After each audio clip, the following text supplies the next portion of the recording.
You have only one life. Only one life. So make the best out of it. Don't live your life in regrets. Don't regret the past and the mistakes you've made and live there. You've made the mistake, yes. People will judge you for who you've been or what you've done. But the truth about this is that it does not define who you really are. Because we've all fallen at some point. But what makes life beautiful is the ability to fall and rise again. When you fall, even if there are no people around you or anybody to give you a helping hand to stand, stand up, dust yourself, and continue. Yes, I've experienced it, I've been there. Especially in this part of the world, nobody really wants to give you help for free. There must be something in return, I hope you understand. Nobody wants to really open the door for you to enter. You must recognize them. You must praise them. You must worship them. You must be their sons and daughters. You must bow at their feet. You must fall to the ground and lick their shoes. They must be your God and you their subject. It is everywhere, in every sector, everywhere. But don't look at those people as evil. See them as people used, tools to train you to become you for tomorrow. Tools used in shaping you for your future. Never do that. Help yourself get up. Continue your journey. Where you're going to is very far. The deeper the root, the stronger the tree. And you need to understand that what you're going through is as a result of what you will represent tomorrow. Yes, you're not an ordinary person. People come and go, but you know that there are people that their names are written in the sands of time, either in a locality, in a town, in a village, local government, states, and even country, or as the case may be, the world at large. The sand of time.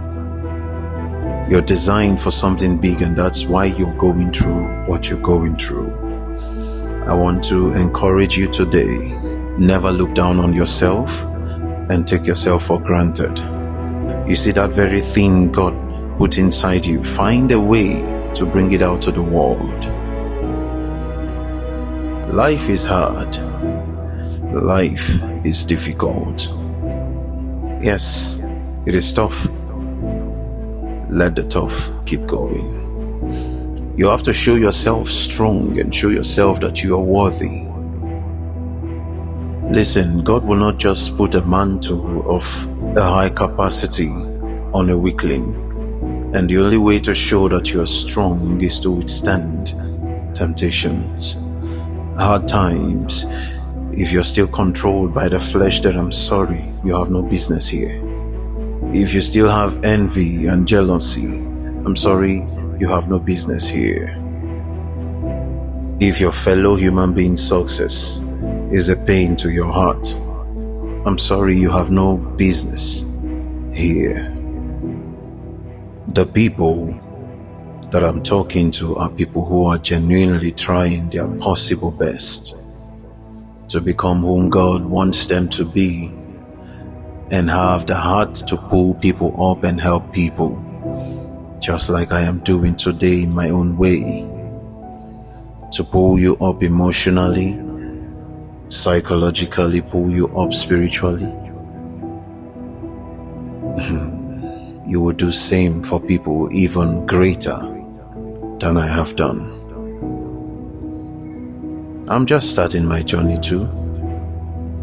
And you need to know that we're never arriving to any destination.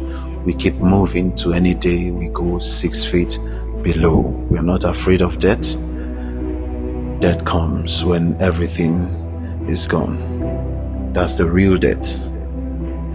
But we've died many times and we rose again. Fallen many times and we rose again. We've been rejected many times and we did not care about it. We've been stabbed at the back. We've been neglected. We've been taken for granted many times. We can't even name the situations.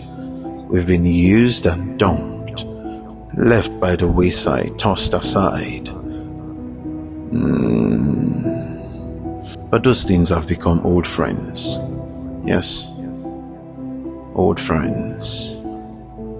We now know how to handle them anytime they surface. Yes, we do. So you have to keep moving. If you can't fly, run. If you can't run, walk. If you can't walk, crawl. If you can't crawl, just keep making a sound. Let there be movement to show that you're still alive. That is all that matters. I mean, the situation of the world, nobody knows where we're going to. A lot of things are chasing after humans. A whole lot. A lot of things are after the living. This is no longer survival of the fittest. No. Snake swallow snake. Lion kill lion. People kill people. Just to survive, just to stay alive.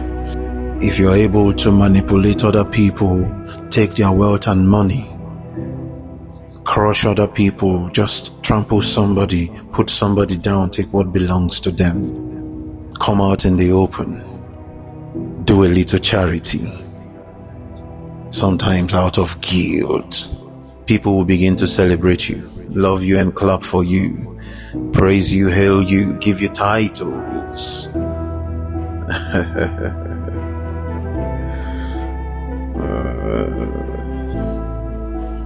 That doesn't show fulfillment, and you will never be satisfied with that. Just that this generation celebrates too much vanity without asking questions. We don't care where people get what they get from. All what we care about is that they have it. When we talk about the political system in this country or the religious system in this country, which one do we talk about and leave the other? Is it the family system? What exactly has been spared of this attack? Everything has been put together to wage war against humans. Just this little place that has been given to us by Elohim. Just this little place that has been given to us that we don't even have time enough to make use of the giftings that He has given to mankind. Just this little place. And every demon and spirit that does not belong to the family of Elohim anymore are angry and they want to destroy humanity. They are the ones we are at war against. It doesn't spare anybody. No matter the biggest, no matter the smallest, even the most anointed face these battles, because they will never knock on the door to tell you they will come next week or to tell you they will come by 4:30 on Tuesday. Max expect us by 5. No, they just come as if they have access anytime. They come in and begin to torment. They come in and begin to tear down. They come in and begin to devour. You pay your tithe, you give the offerings, yet the devourer has not been rebuked for your sake. You help the poor, you help the needy, and then tomorrow you find yourself wanting just 1,000 naira to feed yourself.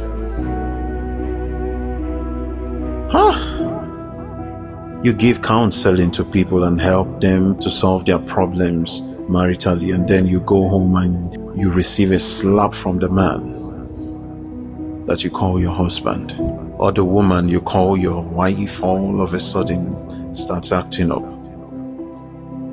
Something has changed. It is spiritual, because they don't want anyone to help humanity. They want humanity wiped out. Listen to these things I'm telling you. That's why you need to stand strong and know that this place that you are is not your home. What they want from you is to shut your nostrils and suffocate and just die. That's all they want. Because the moment that this human race is wiped out from this place, what do you think will become of this place? Spirits and demons will take control and mess it up. This is the only place where trees grow. This is the only place where we have water. This is the only place where we have earth. This is the only place where we have wind. Free. This is the only place where we have fire. Not like there are nothing of such in other planets, but this is a place where it is functional, stresslessly, and freely given. It is hard to survive in other planets. You need something artificial to keep you going. But you see this place? That's why they want to destroy humans and take over. So they wage war against everything you do, your business. They don't want you to succeed. And all of a sudden you're thinking it is your brother or your sister or your neighbor or your grandmother or whoever. They wear faces of people around you just to torment you and put enmity between you and those people.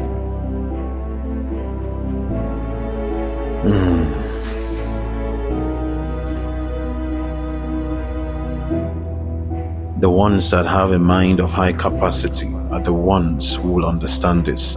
When the Bible told you that we wrestle not against flesh and blood, but against rulers of powers and darkness in high places. That inspiration to put that thing in the book didn't just surface from nowhere. They saw people suffer. They saw demons. They saw spirits. They saw torments. A lot of things have been watered down in this generation. It is now that we feel that we can walk around in our suits and we touch people with the tip of our fingers and they are made whole, and we walk around amongst them as gods. If you were here when the real battle against demons, when the real war between humans and spirits happened here, how dare you look this beautiful and be a man of God? Who gave you power? After the dispute up there, you think this guy and his troops wanted that were chased down to this place? You think it was easy for them? You think it was easy for them to find a place here and stay? It was not. So they had to wrestle with people. People had to stand against them. Humans had to devise a means to defeat them. Spirits of God has to be sent. Prophets had to be sent here to give people insights of spirituality so they can know what to do to defeat them if they must stay here.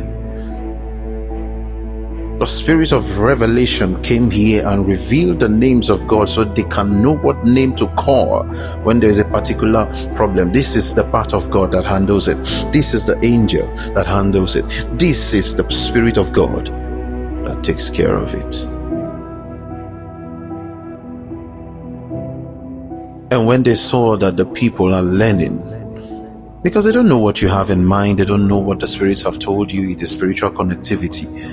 So the next thing they do is devise a means called strife. You suffer. In what you do, you encounter hindrances, struggles, stumbling blocks. They keep you busy. You have no time now to connect to the spiritual because you're too busy looking for what to eat, and the society and the system of the world has made it compulsory that you need money to survive. So we are all chasing after money. You see where they're driving all of us to? It's crazy. Really, really crazy. Listen, let me tell you something you need to know. Things chase you to a certain point. I advise you, you need to stop running. Demons chase you to a certain point. You need to stop running. Situations battle you to a certain point, and you know these things are not ordinary, they are spiritual. You need to stop running. Turn back and face that thing. If I perish, I perish. See, most times we don't know who we are. That's one of the biggest problems we have. Most times we don't know the promise of the Father. Most times we don't know the covenant we operate in. Most times we don't know what it means to be the sons of God, what it means to carry the image of God. And these demons are after you, pressing all manner of things inside you, and you accept it, and it's working in your life. It is because you accepted it. Stop running. Turn back. Face that thing. Ask them questions. Gather the courage and boldness. Stand. Those that are afraid for their life lose it. But you see them that are ready to give up their life. They are ready and they gain it. That's what it means. You need to stand. You need to face them. What do you want? Who are you to stand against me? Introduce yourself to them. Make them understand who you are.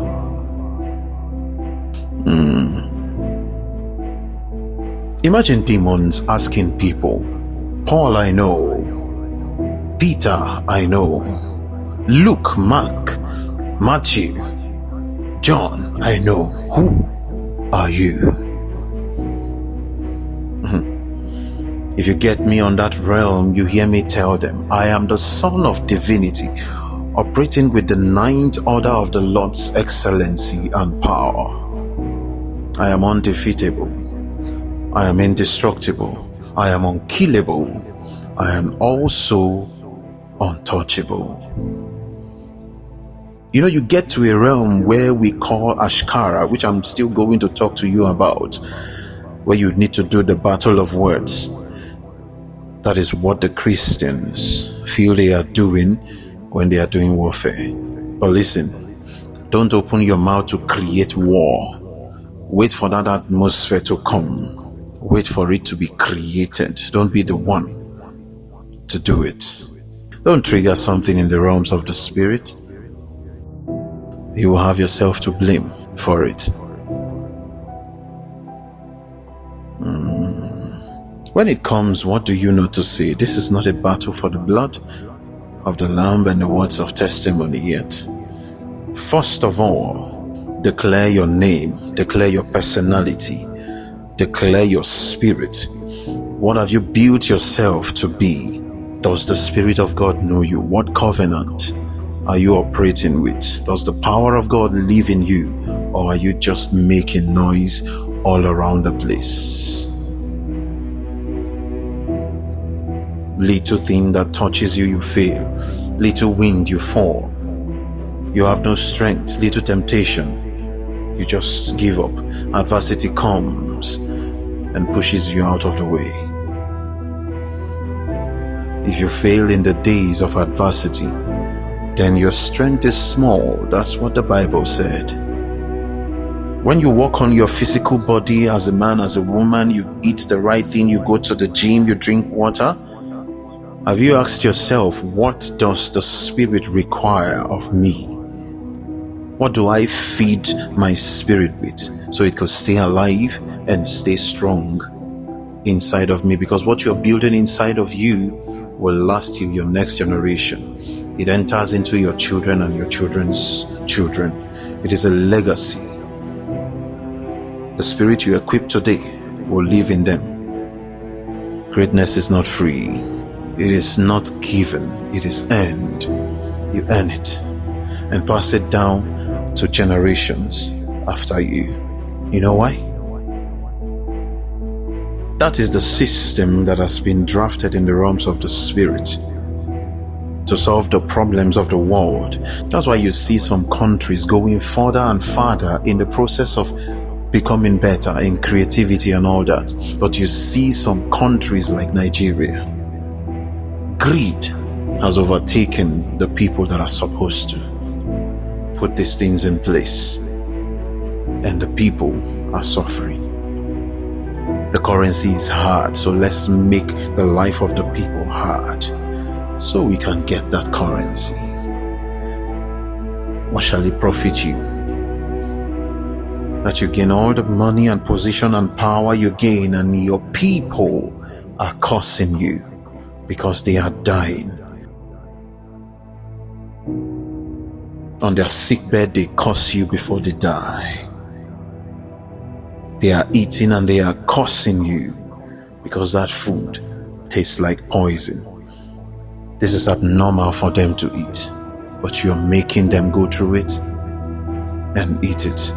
Everybody is stressed out. Everybody wants to take it out on the next person because the level of frustration is high.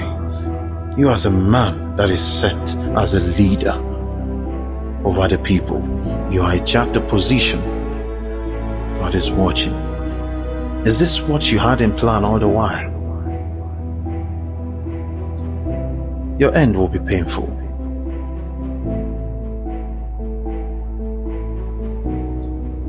Your end will be painful because a lot of souls have gone into the fifth seal because of you. May God help us. This morning I just want to give you this word of encouragement. Take this word and do something with it.